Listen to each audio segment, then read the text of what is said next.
Was my request difficult for you, Lady Aleisha? Franz's voice reached her kindly. Elysia was sitting absent-mindedly, and when she heard her name, she blinked slowly. What is he doing? What's going on?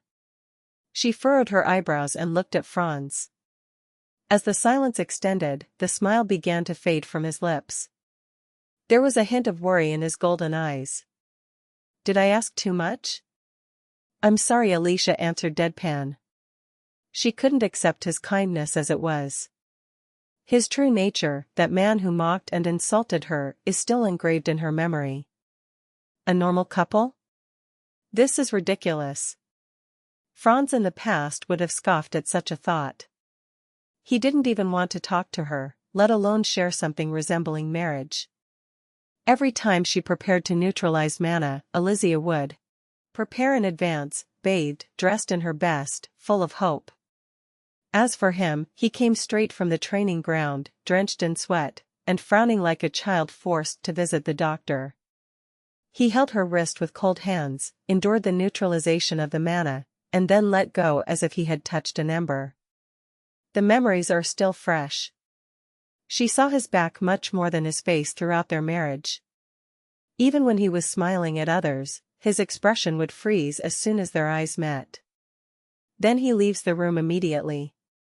And now, this same man wants to be a normal husband? It seemed like he was mocking her. I believe the imperial family has its own protocols. I may not be very cultured, but I intend to serve your highness properly, she said in a dry, formal tone. The carriage continued silently, and only the driver's calls and the sound of wheels over gravel were heard. I apologize, your highness, she added insincerely. Franz looked at her silently, then shook his head. No need to apologize. I was the one who asked selfishly. And with that, the conversation ended. When the carriage stopped and the door opened, Elysia blinked in confusion. They were not at the annex. This is the second prince's palace. You will stay here, before and after the wedding, Franz explained. Elysia looked at him in amazement. What is he saying? No, more importantly, why? The palace of the second prince was a restricted area, and entry was only permitted with Franz's permission. Even his wife lived in the annex. I stared at the grey dome, the column-like corridors of temples, and the vast garden that extended beyond. The fountain. She didn't even notice Franz's hand extending towards her. Her eyes were fixed on the sparkling fountain, where rays of light reflected on the water. I thought I had let go of the past. She seemed fine, she held herself together in front of Franz, and was unmoved by the idea of returning to the palace to marry him. But the sight of the fountain, exactly the same as before, awakened something deep inside her. In her previous life, Franz had torn down that fountain when he noticed her looking at it, right after the wedding banquet. It was as if her mere looks disgusted him. She cried alone in the bridal chamber that night. Later in the evening, Franz visited her, not to console her, but to silently and dutifully perform the duty of marriage. Then he left before dawn. And from here the rumor started, the second prince despises his wife. As for those who doubted, they pointed to the missing fountain as evidence. But now, the fountain is still standing. Franz hasn't removed it yet. When she looked at the statues of angel children, her eyes filled with tears. You seem to like the fountain, Franz commented. Elysia suddenly noticed and looked away quickly. No, she said. Don't cry, Liz. Crying will bring the past back as it was.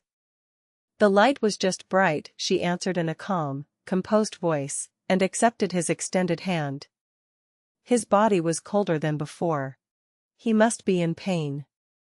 However, Franz remained calm, as if suppressing mana was a normal thing. Franz? Where have you been? I looked for you everywhere. Aleisha froze mid-step when a familiar voice rang out. Quick, confident steps approached. When your big brother calls you, you have to answer. Always cool. The man who grabbed Franz's shoulder and spun him around was none other than the first prince, Creighton. Aleisha instinctively backed away. Creighton furrowed his eyebrows when he noticed her presence. "Who is this?" Franz did not answer. He just removed Creighton's hand from his shoulder. But Creighton, unmoved, insisted, "I asked who she was." Aleisha bowed politely. "Greetings, your First Highness. May the glory of the sun descend upon you. I am Aleisha Ambrose." "Ambrose? Oh, are you Caleb Ambrose's sister?" I was surprised by the question. She looked up in surprise. "Do you know my brother, your highness? We studied together at the academy." "It was nice to meet you, Lady Aleisha."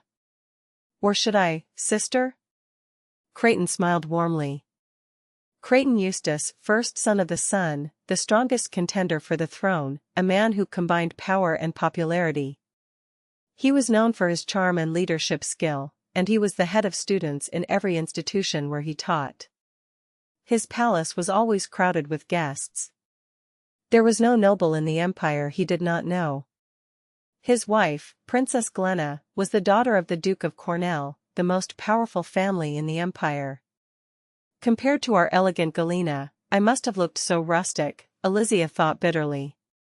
Maybe that's why Franz was always so disappointed in her. Perhaps that's why he fell in love with Naeris Roshanak at Creighton's birthday party. She had no ill will towards Creighton, but his party was the stage where Franz met his beloved. If he hadn't met her, he probably wouldn't have tried to kill her. Perhaps she would live as a ghost, invisible and unimportant. But I wouldn't have come back then. So, maybe this is better. Elysia swallowed a bitter smile and said, "Take it easy, your highness." "As you wish. I heard that your wedding is next month. Congratulations on joining the imperial family." "Oh, and," Creighton looked at Franz, then leaned toward Aleisha. Franz immediately stepped forward, closing the distance. "What are you trying to do?" "Nothing important. Just warn her about your bad temper." Creighton smiled slightly and tilted his head. "As you can see, life with him will not be easy. Feel free to visit the First Prince's palace whenever you want to talk. I will be happy to listen." "Thank you," Elysia said. "You won't," Franz said sharply. Aleisha shuddered at his cold response. He gave Creighton a look of hatred. "We'll see," Creighton replied, smiling unimpressed. He was used to this treatment. As for Elysia, she was surprised by this hostility. Did something happen between them that I don't know about? They were not close in her previous life, since they were rivals for the throne. But there was no such coldness between them. Franz respected Creighton, and it was Creighton who introduced him to Naeris. So what has changed? I haven't done anything yet. Supposedly the future hasn't changed. Elysia looked at Franz, confused. Finally, Creighton broke the awkward silence. He's still as stubborn as he is. I'm sorry you had to witness this. I'll leave you both now before the situation gets any worse. He waved his hand exaggeratedly and left, as if he was not affected by Franz's rudeness. Your mother is looking for you, he added, wondering why you are breaking protocol. I gave her a vague explanation. His eyes moved to Aleisha. I understood immediately. It is not appropriate for the prince to come personally to take his bride or to place her in the royal palace before the marriage. With the emperor falling ill, the empress must have summoned Franz to reprimand him. Anyway, I'm sure you'll find a way. Franz didn't answer, so Creighton contented himself with that. See you later. Blessed again. He disappeared with confident steps. Aleisha watched him walk away, until the sound of ragged breathing next to her startled her. Oh, Franz staggered, placing his hand on his chest in intense pain.